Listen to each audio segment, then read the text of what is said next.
चिराग पासवान नरेंद्र मोदी से गला मिलके उनका गला दबाने का प्रयास कर रहे हैं और चाचा पशुपति पारस का पैर छूके उनका पैर खींचने का कोशिश कर रहे हैं। ये हम नहीं कह रहे हैं और हमको कहने का क्षमता भी नहीं है। ये कह रहे हैं वो जो पशुपति पारस की इन दिनों शेरनी बनी हुई है, जिनका नाम देवजानी मित्रा है।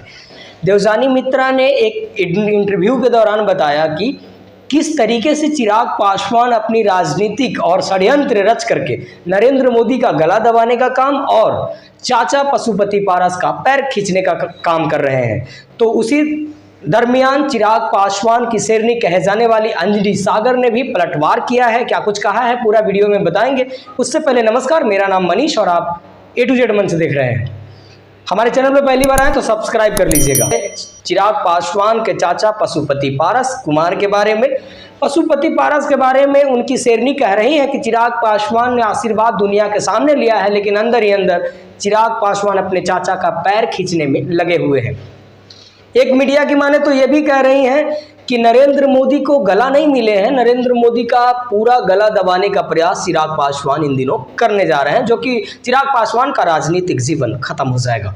देखना बड़ा दिलचस्प होगा कि आगे क्या कुछ होता है। लेकिन अब आप इस मैटर को पूरा समझिए कि आखिर देवजानी मित्रा और अंजलि सागर आमने सामने क्यों आ गई हैं।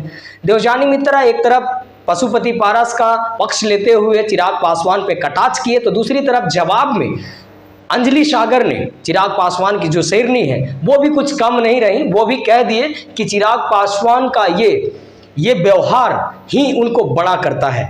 आज हम इन दोनों के बारे में इसीलिए चर्चा कर रहे हैं क्योंकि ये चर्चा बहुत तेजी से हो रहा है कि हाजीपुर सीट यदि चिराग पासवान लड़ेंगे हाजीपुर सीट से, तो पशुपति पारस भी अपनी दावा वहां से ठोक रहे हैं कि जीते जी हमारे बड़े भाई साहब ने मुझे हाजीपुर का सीट सौंप कर गए थे और हम चुनाव हाजीपुर से ही लड़ेंगे। लेकिन उसी दरमियान चिराग पासवान का भी एक बयान आता है कि हाजीपुर मेरे पिता का कर्मभूमि रहा है और मैं अपनी पिता के कर्मभूमि और कार्य करना चाहूँगा।